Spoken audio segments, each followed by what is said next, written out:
Good morning and welcome to Practical Christian Lessons. We're on Wisdom of Sirach 40 today. If you missed it last week, we had a live stream. And if you want to know about future live streams, I'm sorry, my brain's I'm tired right now. If you want to know about future live streams, keep an eye on our community posts. We're going to do a live stream every month, and I'll bring a subject for each video. For each live stream, and then we'll have a Q&A after, either for that topic or anything, literally anything. I'll answer just about any question. I might change the question, or I might redirect the question, or I might tell you a different time, but I'll do my best to answer any questions asked. There will be reasonable limits placed. Chapter 40 today, because no one cares about that. Hard work was created for every man, and a heavy yoke for the sons of Adam. From the day they come forth from their mother's womb until the day they return to the mother of all. The conception of things to come and the day of death trouble their thoughts and cause fear of heart.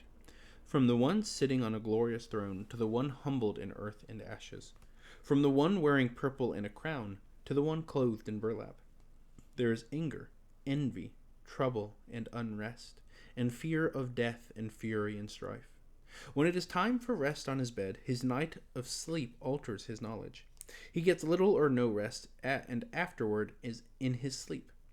And as though on a day of watch, he is troubled by the vision of his heart. Like one who escapes from the face of battle, in the exact time of need he awakens, and is amazed there was nothing to fear.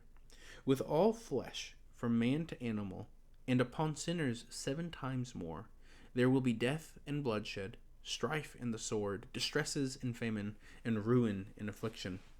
All these things were created for the lawless, and because of them the flood came. Whatever comes from the earth returns to the earth, and whatever comes from the waters returns to the sea. Every bribe and wrongdoing will be blotted out, but faithfulness shall stand forever. The wealth of the unrighteous will dry up like a river, and sound forth and cease like great thunder in the rain. A generous man will rejoice, but transgressors will come to ruin. The offspring of the ungodly shall not grow branches, for they are unclean roots on a hard rock. Weeds growing by any water or riverbank will be plucked out before any grass. Grace is like a paradise and blessing, and almsgiving endures forever.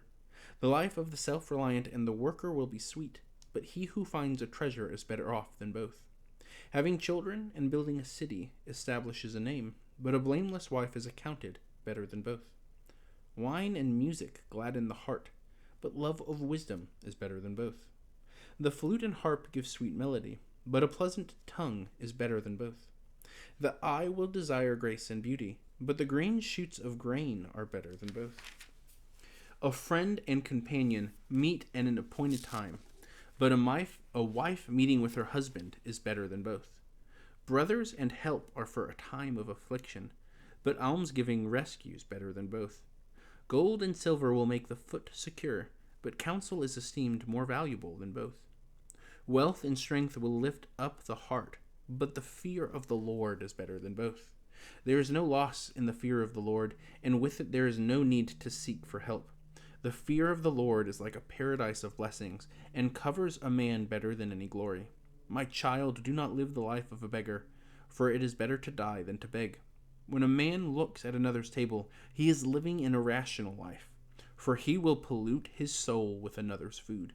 But a rational and educated man will guard himself against that. Begging will be sweet in the mouth of a shameless man, but in his belly a fire will be kindled.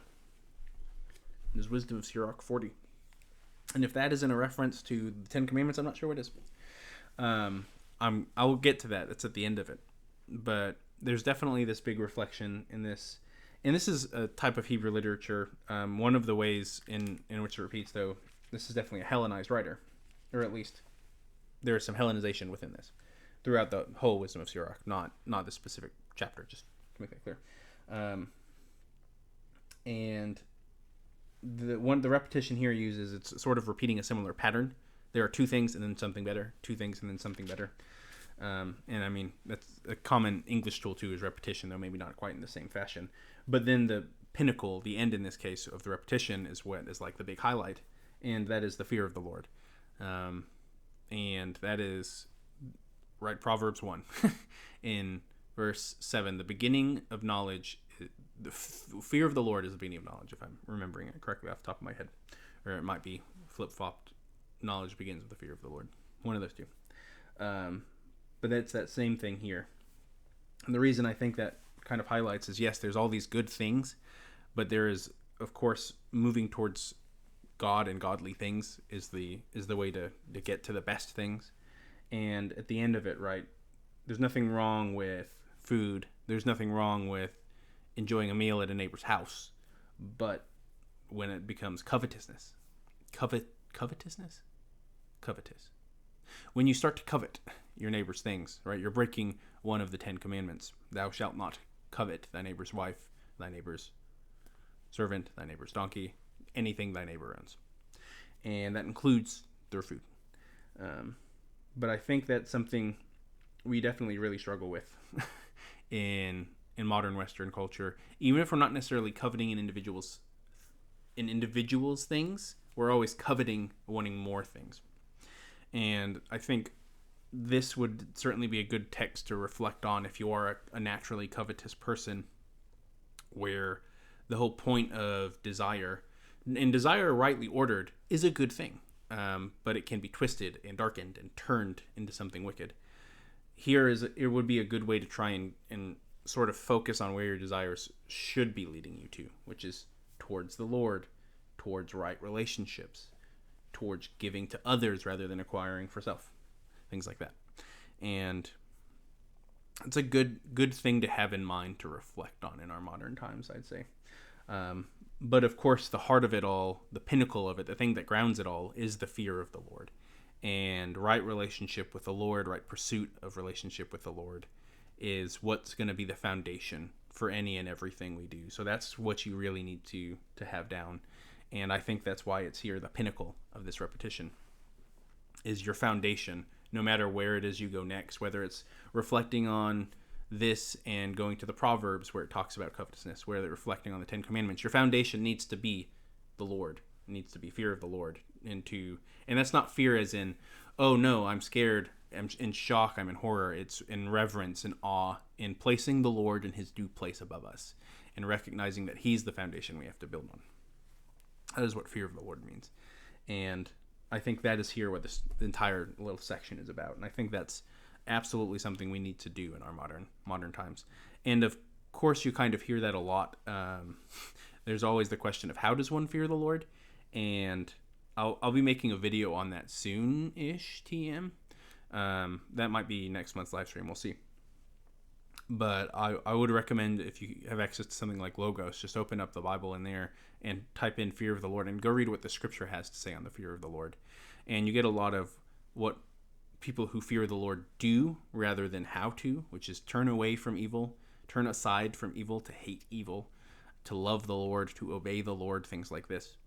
And that is probably because those are your how-tos. How do you fear the Lord?